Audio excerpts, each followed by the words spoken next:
Magsisimula ang ating kwento sa papalubog na araw at ang mga anino ay humahaba sa daan. Sa harap ng isang upuan, ito ang ating bida na si Yenmo nakatayo at malungkot, ang kanyang ekspresyon ay pinaghalong pagod at pagkabigo. Nakaupo sa upuan ang isang babaeng may mahubog na katawan, si Fang Lexel, na may tonong utos na nagsabi sa kanya na nais bumili ng kotse ng kanyang kapatid. Pumikit si Yenmo, nanginginig ang kanyang mga kamay habang mahigpit niyang hawak ang isang piraso ng papel.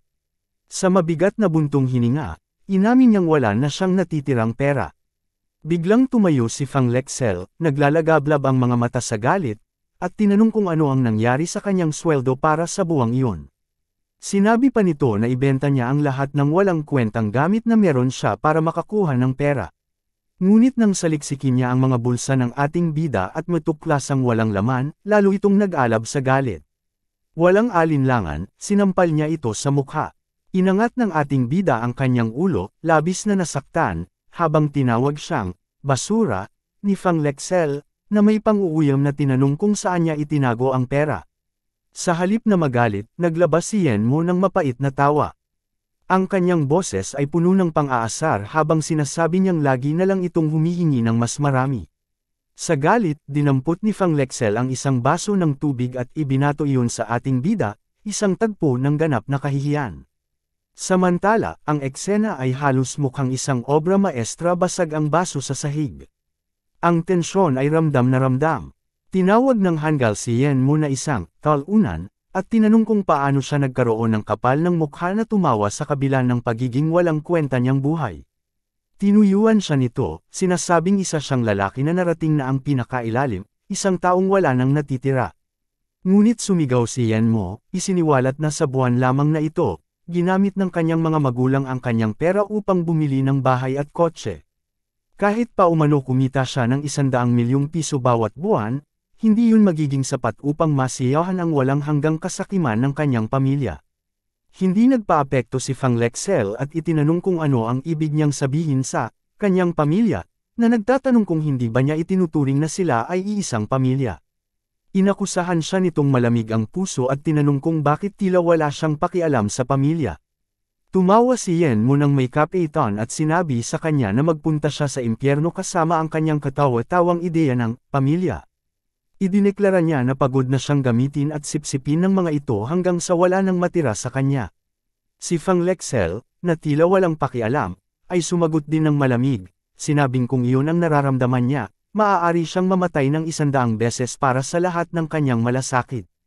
Ipinagpatong ni Yenmo ang kanyang mga braso at tinanong kung talaga bang iniisip niyang wala siyang lakas ng loob na gawin iyon.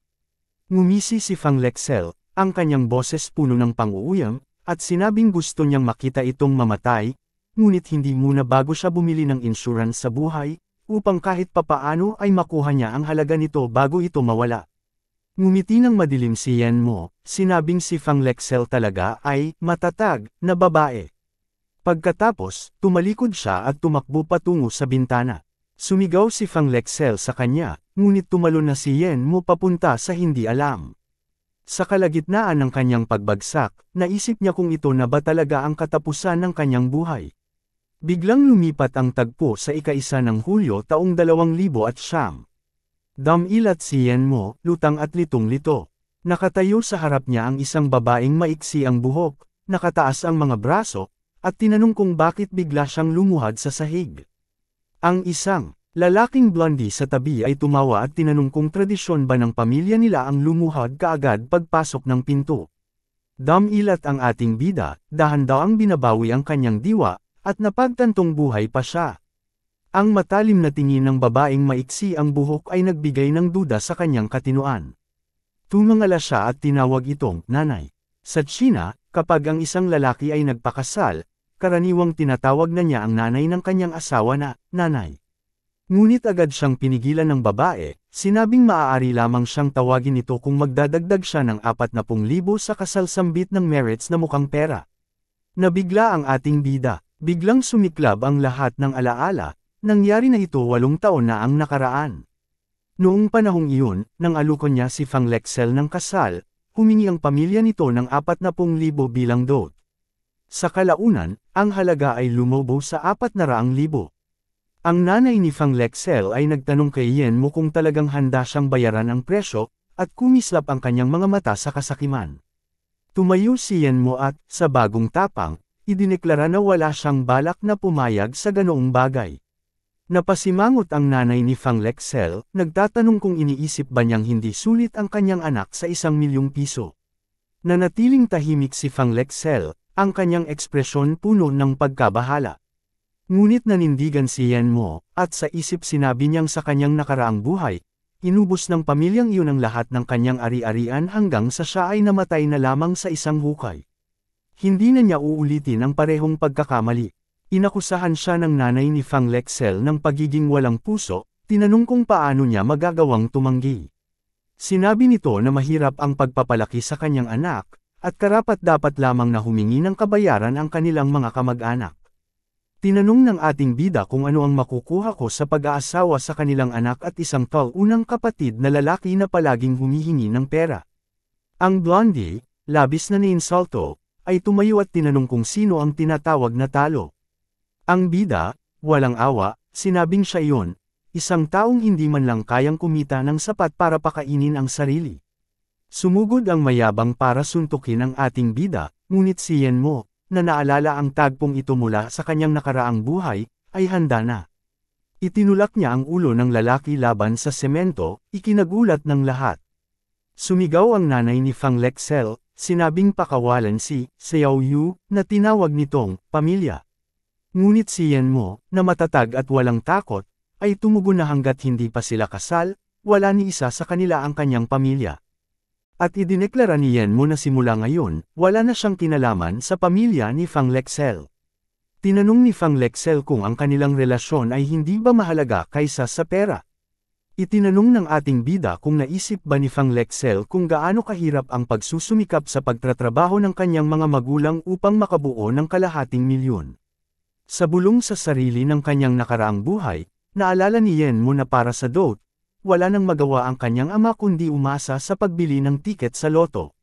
Bagamat hindi inaasahan na manalo ng 250,000, biglang bumagsak ang kanyang ama dahil sa pagkabigla sa bonus.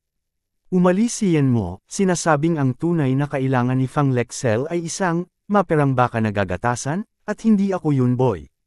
Pagkaraan ng ilang sandali, nakatayo si Yen Mo sa labas ng isang tindahan at napansin ang isang patalastas na nagsasaad na ang kasalukuyang premyo sa unang gantimpala ng double color ball ay umabot na sa 100,000,000 yuan. Naniniwala siyang ito ang tamang lottery at naalala na ang unang gantimpala sa pagtatangka ng kanyang ama ay isang numero lang ang kulang. Gayunpaman, may bilyon-bilyong posibleng kombinasyon, ngunit ang partikular na string ng mga numero ay nananatiling nakatatak sa kanyang alaala. Pumasok siya sa tindahan at ipinahayag ang kanyang kagustuhang bumili ng tiket sa loto. Ipinaalam ng may-ari ng tindahan na ang draw ng double color ball ay magaganap mamayang alas 9:15 ng gabi. Biglang dumating ang ama ni Yen Mo, binanggit na akala niya ay nakita niya si Yen Mo kanina at marahil ay pumunta siya sa bahay ni Fang Lexel. Pinagnilayan ni Yen Mo na tapos na ang pananghalian at nagtataka kung kailan muling makakakain ng masarap na pananghalian ang kanyang ama. Habang nagtatago sa likod ng pader, pinagmamasdan niya ang kanyang ama. Bumili rin ng tiket sa loto ang kanyang ama at ipinahayag ang pag-asa na kung mananalo siya ng malaking premyo, hindi na niya kailangang mag-alala sa dote ni Meng Yo. Matindi ang pasya ni Yen Mo na simula ngayon, hindi na niya hahayaang magdusa ang kanyang ama at ina. Biglang lumitaw ang isang status window sa harap niya, na nagsasaad ng pagbati para sa pagsisimula ng Eye of the Lord God, isang sistema. Ang gawain ng novice guide ay gagantimpalaan siya ng 100,000,000 yuan na ari-arian at sariling negosyo. Gayunpaman, ang gawain ay limitado sa 24 na oras, at may natitira pang 21 oras. Pinilit siya ng abiso na tapusin ang gawain ng maingat, kung hindi, mawawala ang kanyang buhay. Naguluhan, tinanong ni Yen Mo ng malakas kung ano ang ibig sabihin nito. Sa bahay ng pamilya Meng, napansin ni Yen Mo ang isang simbolo ng mata sa kanyang kamay at sinabi na ang sistemang ito ay nagpapahiwatig na may 21 oras na lang ang natitira sa kanyang buhay. Iniisip niyang ito ay isang biro dahil kakasimula pa lang niyang mabuhay. Biglang narinig niya ang boses ni Meng Yo. Tinanong siya kung ano ang ginagawa niya at hiniling na pakawalan siya, sigaw ng isang chicks. Tumakbo siya patungo sa boses, tinatanong kung ano ang nangyari. Ipinaliwanag ni Yenmo na siya at si Mengyo ay mga kababata at itinuring niya itong parang sariling kapatid. Sa kanyang nakaraang buhay, nang ang ina ni Mengyo ay naloko ng kalahating milyong yuan, tumuloy si Mengyo sa kanilang bahay. Noong panahong iyon, nasa bahay siya ni Fang Lexel at hindi natanggap ang tawag ni Mengyo. Kalaunan, narinig niya na hindi na mababayaran ang utang at napilitang magpakamatay sa paniningil ng mga loan shark.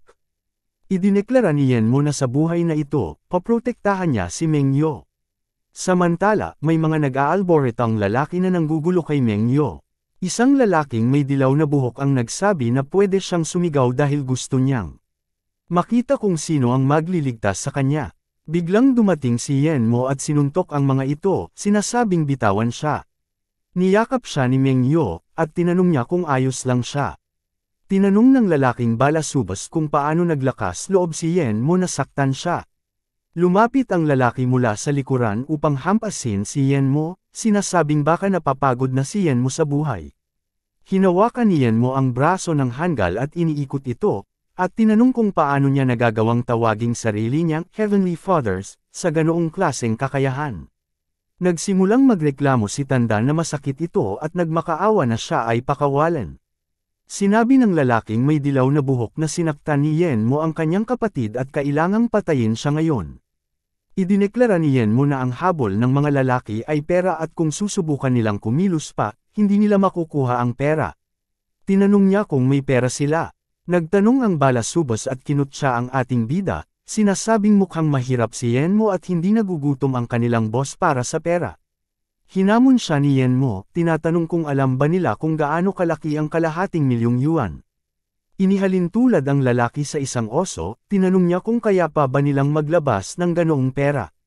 Sinabi ni Yenmo na sa loob ng 3 araw, magkakaroon siya ng kalahating milyong yuan para sa kanila. Kinilala ito ng lalaki at idinagdag ang gastos sa medisina ng kapatid, kasama ang 100,000 yuan na interes. Naglabas siya ng kutsilyo at sinabi na kung walang pera sa itinakdang oras, ang babae ang gagamitin para sa utang. Sumagot ang ating bida na may paninindigan at tumugon na sa loob ng 3 araw ay dadalhin niya ang pera, ngunit kailangang lumuhod ang mga hangal at humingi ng tawad kay Mengyo. Binalaan siya ng hanggal na ang kanilang boss ay ang pinuno ng Fidelity Real Estate at kung hindi makukuha ang pera, personal niyang puputulan ang parehong binti ni Yenmo. At umalis na ang 2 balasubas. Inabisuhan ng status window ang ating bida na may 20 oras na natitira para sa Fidelity Real Estate mission. Pinilit siya ng abiso na tapusin ang misyon sa lalong madaling panahon, binibigyang diin na ang buong buhay niya ngayon ay konektado sa survival points, na kasalukuyang napakababa ng halaga, na nagdudulot ng random na masamang sintomas sa kanyang katawan. Pinag-isipan ni Yenmo kung ang pagkabangkarote ng kumpanya at ang kanyang buhay na nakatali sa survival points ay totoo, na inaalala niyang tila ito'y napaka-misteryoso. Inisip niya na ito'y virtual value lang, ngunit nag-aalala na maaring matagpuan nila si Mengyo kahit saan siya pumunta at hilahin siya pababa. Pinakalma niya si Mengyo, sinasabing hindi problema ang pera at sa loob ng 3 araw, mapapaluhod niya ang mga lalaki at mapapahingi ng tawad sa kanya. Pinayuhan niya itong huwag masyadong mag-isip at sinuggest na umuwi na siya. Biglang nakaramdam si Yenmo ng kakaiba at nagtataka kung bakit bigla siyang nahihilo. Tinanong ni Mengyo kung hindi ba siya okay, ngunit bigla siyang bumagsak sa bundok.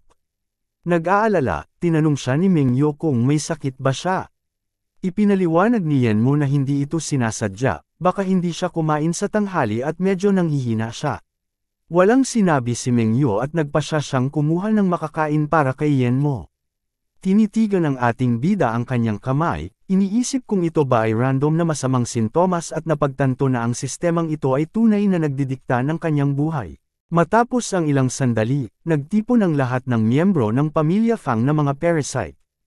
Ang ina ni Fang Lexel, na bakas ang pag-aalala sa kanyang mukha, ay nagtanong kung kumusta na ang mga bagay-bagay, partikular kung nakatanggap na ba ng tawag mula kay Yenmo si Fang Lexel. Tumugon si Fang Lexel na hindi pa, sinasabing wala pa siyang natatanggap na tawag mula rito. Narinig ito ng kanyang ama, si Lao Fen, na biglang tumayo, galit ang nakapinta sa mukha. Tumungo siya para sampilan si Fang Lexel habang pinapagalitan ito ng malupit dahil sa pagiging inutil.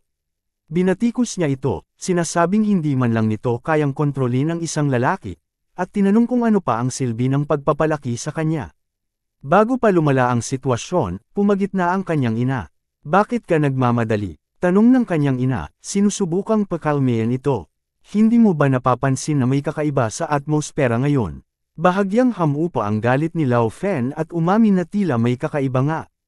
Karaniwan namang sumusunod siyan mo kay Fang Lexel, wika niya nang may pag-iisip. Bakit bigla itong nagbago? Nagsimula silang maghinala. Hindi kaya yumaman siyan mo. Tanong ng ama ni Fang Lexel, puno ng pagdududa ang boses. Naningkit ang mga mata ng kanyang ina habang idinagdag, kung ganoon nga, maraming bagay ang nagkakaroon ng paliwanag. Sa huli, mahigpit na hinawakan ni Lao Fen ang braso ni Fang Lexel at mariing sinabi, kailangan mong puntahan siya ng personal. Siguraduhin mong wala siyang ibang babae. Kung yumaman nga sila, itataas na lang natin ang bride price at kukunin ang lahat ng pera nila. Tumanggaw naman ang kanyang ina bilang pagsang-ayon at nagsabi, pag-isipan mo rin kung anong nagawa niya sa'yo, Fang Lexel. Dapat may paliwanag ito. Napilitan si Fang Lexel na sumang-ayon. Sa kalooban ng kanyang ama, nagtataka at nag-isip na tiyak may nagawang hindi kanais na isiyan mo para suwayan siya, dahil hindi ito dating ganito. Nang walang pag-aalinlangan, umalis siya upang komprontahin ito. Samantala, sa tirahan ni Yan Mo, inihain niya ang pagkain kay Meng Yo at sinabing kumuha na rin ito ng prutas. Habang kakain na sila, may kumatok sa pinto. Tumayo si Meng Yo at sinabing babusan na bossing. Tumalima siya, at pagbukas ng pinto, tumambad sa kanya si Fang Lexel. Walang intro sumigaw ito nang sabihin mo sakin ng malinaw. Tumugon agad ang ating bida, anong ginagawa mo rito? Malamig na tanong ni Yan Mo, matigas ang ekspresyon. Wala nang anumang ugnayan sa pagitan natin. Hindi ko ba malinaw na ipinaliwanag ito noong huli tayong nag-usap? Ang tono niya'y matalim at dagdag pa ng ating bida o hindi pa ba ito sapat sa mata pobre mong nanay? Ngunit nanatiling kalmado si Fang Lexel, bagamat bakas ang sugatang pride sa kanyang anyo. Tinuro at sinabi ni Lexel, hindi ito tama, aniya, tumingin ng diretsyo sa ating bida na tila hindi makapaniwala. May ibang babae ka ba? Kung pera ang gusto mo, itinaas mo ang presyo ng bride price pero nagbago isip mo. Ngunit nanatiling matatag siyan mo, mariing itinanggi ito at sinabing, imposible na talaga ito sa pagitan natin, pahayag niya. Dagdag pa ng ating bida na pinapayuhan kita na umalis agad-agad sa inyong bahay para sa kagustuhan mong mahabang relasyon at para rin sa iyong kalayaan. Namutla sa galit ang mukha ni Fang Lexel tumalikod. Bago umalis minura niya ang ating bida at panunumpang pagsisisihan niyan mo ang kanyang desisyon. Sa loob, pinanood ni Meng Yo ang tagpo at di mapigil ang magtanong, dati ba'y sobrang lamang niyo ni Ate Fang Lexel? Bakit bigla itong nauwi sa ganito? Iwi na siwas lang niyan mo ang kamay bilang tugon. Wala iyon, sagot niya ng maikli. Pagkatapos, tila binabago ang usapan, binanggit niyang may biyahe siya at baka hindi siya makauwi ng gabing iyon. Sinabi rin, niyang maaari namang magpaiwan si Meng Yo kung gugustuhin nito. Habang inaalala ang naging enkwentro kay Fang Lexel, nag-isip si Yan Mo, bakit ko pa aalalahanan ang ganoong kaangal na relasyon? Sambit sa sarili. Nagpasya siyang lumabas at maghanap ng mga potensyal na oportunidad sa negosyo imbes na magpakaabales sa nakaraan. Makalipas ang ilang sandali, sa mataong kalye ng Jiangcheng City, napadpad ang ating bida sa isang lottery shop. Biglang may tinig na nag-anunsyo na may nanalo ng ikatlong premyo sa Double Ball Lottery. Ang nanalo, puno ng golek, ay nagsabing isang numero na lang ang kulang niya para manalo ng unang premyo. Nang tanungin kung siya ba'y nanghihinayang, tumawa ito at sinabing ang mahalaga lamang ay ang magkaroon ng bahay para sa kasal ng kanyang anak. Si Yan Mo, nakatayo sa gilid, tinakpan ang mukha gamit ang isang dyaryo at inisip, mabuti na lang at nauna akong magbantay dito matapos manalo ng premyo. Naibsan ang kaba niya sa posibilidad ng pagkaagaw pansin ng mga mamamahayag. Sa pagsunod sa gabay ng kanyang sistema, napagtanto niyang ang pag-invest sa Fidelity Real Estate ang pinakakombinyenteng venture sa araw na iyon. Bagamat hindi sikat ang lokasyon ng feud sa ngayon, Tiwala siyang magiging pinakamalaking business hub ito sa Jiangcheng City. Kung makuha ko ang FUDA, naisip niya, magiging pinakamayamang tao ako sa Jiangcheng sa loob ng ilang taon. Ang lupang ito ang magiging pundasyon ng aking imperyo. Malapit na ang pagkakataon kong magkamal ng salapi. Alas 9:20 ng umaga, dumating ang ating bida sa harap ng Fidelity Real Estate. Nabigla siyang makita ang napakaraming tao doon at nagtanong sa sarili, bakit hindi pa nalulugi ang Fidelity? Paano nagkaroon ng ganito karaming tao rito? May nauna na bang kumilos? Biglang lumitaw ang status window ng sistema, na nagbigay ng babala na kaunting oras na lang ang natitira bago ang deadline ng misyon. Pinilit siya nitong tapusin agad ang misyon, binabalaan na ang kabiguan ay magdudulot ng kamatayan sa kanya. Tinatakot siya ng sistema na tapusin ang misyon sa lalong madaling panahon, kundi malalagay ang kanyang buhay sa panganib. Ipinaalala rin ito na kapag bumaba ng husto ang survival points, maaaring magkaroon ng random na masamang epekto sa host. Biglang nakaramdam si Yenmo ng matinding sakit na parang sumasakit ang kanyang puso. Sa gitna ng sakit, napaisip siya sa kanyang sitwasyon, na kung hindi lang sana siya kailangang pumunta sa bangko upang i-cash ang bonus check, hindi sana nasayang ang isang oras.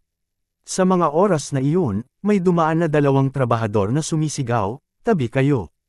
Parating na ang banner. Napansin sila ni Yenmo at napabulong sa sarili, nagtatanong kung karaniwan ba sa mga construction site na hindi magbigay ng sahod, kaya ganoon na lang ang gulo. Ipinaliwanag ng isang matabang lalaki sa kanya na nagwawelga sila dahil halos kalahating taon nang hindi na ibibigay ang kanilang sahod.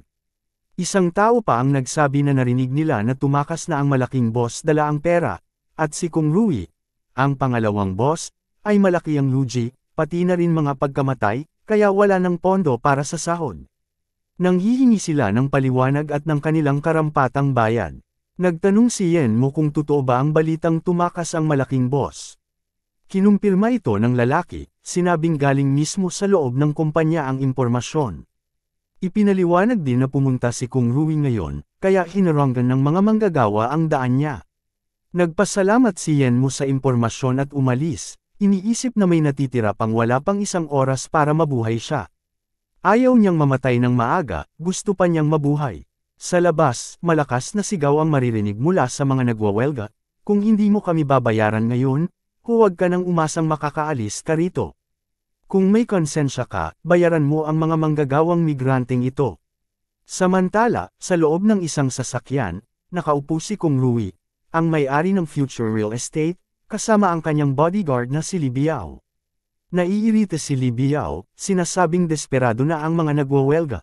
Iminungkahi niyang tumawag ng mga tao para kalmadohin ang grupo, idinagdag na bagamat malalakas ang mga taong iyon, madaling pakitunguhan ang mga ito. Ngunit tinanggihan ni Kung Rui ang ideya, sinabing wala ring silbi. May ilang daang tao sa labas, aniya.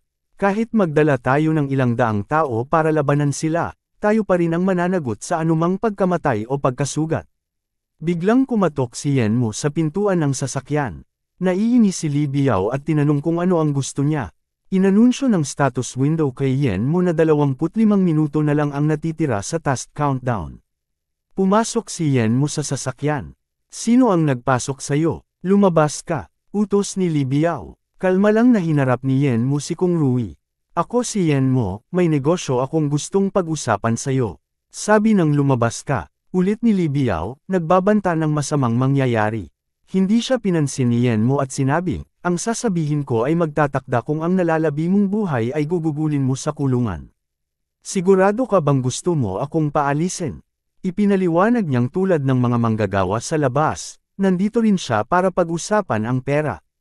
Naasar si Kung Rui at sinabing ayaw na niyang makakita ng karagdagang reklamo tungkol sa hindi bayad na sahod. Sinabi niyang may plano siya upang mapalakam ng kinakailangang pondo. Binara siya ni Yenmo at ipinaliwanag na hindi siya nandito para magreklamo kundi para magbigay ng pondo. Nagulat si Kung Rui at nagtanong para linawin ang sinabi ni Yenmo. Idinagdag ni Yenmo na sasagutin niya lahat ng nawawalang pondo, kabilang ang hindi pa nababayarang sahod. Kapalit nito, hiningi niya ang pagmamay-ari ng Fidelity Properties. Tinuwanan siya ni Kung Rui, tinatanong kung naiintindihan ba ni Yenmo ang laki ng ekonomiyang pagkalugi ng proyekto. Hindi pa kasali ang acquisition, sabi nito. Ang sahod pa lang, sobrang laki na. Hindi natin si Yen Mo at sinabing pangalanan na lang ang halaga. Nagbigay ng babala ang status window na 10 minuto na lang ang natitira sa task countdown. Sinabi ni Kung Rui, kung walang 50 milyong dolyar, kalimutan mo na ang pagkuha sa Fidelity Properties.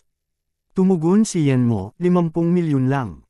Ayos. Napamulagat si Kung Rui at Li Biao. Hinawakan ni Li Biao si Yen Mo sa kwelyo, inaakusahan siyang nagsisinungaling. Ngunit mabilis siyang napigilan ni Yen Mo, agad na pinabagsak si Li Biao. Habang pinagmamasdan ng eksena, napansin ni Kung Rui ang hindi pangkaraniwang kakayahan ni Yen Mo. Bagamat hindi ito mukhang mayaman o may pinag-aralan, kakaiba ang lakas nito. Binalaan ni Kung Rui si Yen Mo na huwag sayangin ang oras niya. Sinabi niyang wala siyang pera upang bayaran ang mga manggagawa sa ngayon, at wala rin siyang oras sa mga laro. Pinakalma siya ni Yen Mo. Huwag kang mag-alala. Kahit 50 milyong dolyar, babayaran ko kaagad at kukunin ang pagmamay-ari ng lupa. Napaisip si Yen Mo sa balitang maraming pag-aari si Kung Rui sa lugar na ito. Ngayong abot kamay na, napakalaki ng potensyal na kita sa hinaharap. Nagdadalawang isip si Kung Rui, tanong kung seryoso ba si Yen Mo. Nagbigay ng babala ang sistema kay Yen Mo na 5 minuto na lang ang natitira sa task countdown. Si Li Biao, nananatiling nagdududa, iniisip na parang baliw si Yen Mo. Tumataas ang halaga ng lupa sa lugar na ito, at ang sinumang gustong bumili sa ganoong presyo ay mukhang desperado. Sa huli, tinanong ni Kung Rui, seryoso ka ba? Nagbigay ng babala ang sistema kay Yen Mo na wala ng 3 minuto ang natitira. Lalong bumigat ang sitwasyon, at ramdam ni Yen Mo ang pagdiin ng bawat segundo. Mawawala na ang lahat ng pandaman ng ating bida, at kung lumampas ang oras habang naputol siya at hindi natapos ang gawain, mamamatay ang host sa mismong lugar. Tinanong ni Yen Mo tungkol dito at kung napag-isipan na niya ito. Iniisip niya, sa impyerno na lang ang mamatay sa lugar na ito. Malaki ang utang niya at hindi na siya makapaghintay na makaalis. Sa pagiging tapat, determinado siyang manalo. Sinabi ni Kung Rui, 20 milyon, basta't makapagbigay siya ng 20 milyon at ang iba ay sa susunod na lang, agad nitong ililipat ang lupang iyon sa kanya. Nagtataka ang ating bida kung bakit hindi niya marinig ang sinabi. Nawalan na ba siya ng pandinig? Pumayag siya at iminungkahi na ituloy na ang proseso dahil nagmamadali siya. Batay sa hugis ng bibig at kilos ni Kung Rui, parang 20 milyon nga ang tinutukoy nito. Mabilis na tinapos ni Kalbo ang proseso ng paglilipat kasama ang ating bida. Inabisuhan si Yen Mo ng status window na ang misyon ay nagbibilang na lang ng 10 segundo, at unti-unting nababawasan ang lakas ng kanyang buhay. Iniisip niyang halos wala na rin siyang makita. Sa 10 segundo, tiyak niyang matatapos niya ang paglagda ng kontrata. Hinagod niya ang kanyang card at mabilis na tinapos ang transaksyon. Iniisip ni Yen Mo na hindi binanggit ng sistema na tapos na ang oras, dapat ay ituring siyang nakumpleto ang gawain. Gayunpaman, nararamdaman niyang nawawala ang lahat ng kanyang lakas, at nagsisimula pa lamang ang kanyang buhay. Paano siya mamamatay dito? Inabisuhan siya ng status window. Binabati ang host sa pagkumpleto ng bagong gabay sa serbisyo. Mga gantimpala na nakuha, 10 survival points. Pag-unlock ng primary system mall. Karagdagang bonus, 3 survival points. Kabuuang survival points, 13. Iniisip ang ating bida na buti na lang at nagawa niya ito. Dagdag pang inabisuhan siya ng status window tungkol sa survival points. Ang survival points ay mula sa pagkolekta ng host ng mga pamumuhunan at gantimpala sa sistema. Ayon sa kasalukuyang estado ng host, ang pang-araw-araw na pangangailangan para mabuhay ay kumakain ng isang survival point. Kapag mas mataas ang survival points, mas maayos ang kondisyon ng katawan ng host. Ang survival points ay maaari ring gamitin upang bumili ng mga bagay sa system mall. Bigla, may isang lalaki mula sa welga na naghagis ng ladrilyo sa sasakyan ni Kung Rui at nagsabi, "Kung hindi kami mababayaran ngayon, hindi kayo makakaalis. Hindi namin kayo hahayaang umalis. Saan namin kayo mahahanap kung aalis kayo?" Dito na magtatapos ang ating kwento tungkol sa ating bagong bida na si Yen Mo. Sana patuloy ninyong suportahan ang ating channel para sa patuloy na mga manhwa updates. Maraming salamat po. Sa susunod na kwento magkikita na naman ang ating bida at ang kanyang ex na mukhang pera. Dito na makikita ng ating bida ang kanyang mga magiging kasosyo sa hinaharap. Paano niya ipapahiya ang isang mata-pobreng baboy na kasama ng kanyang ex na mukhang pera dahil sa panghahamak sa kanya?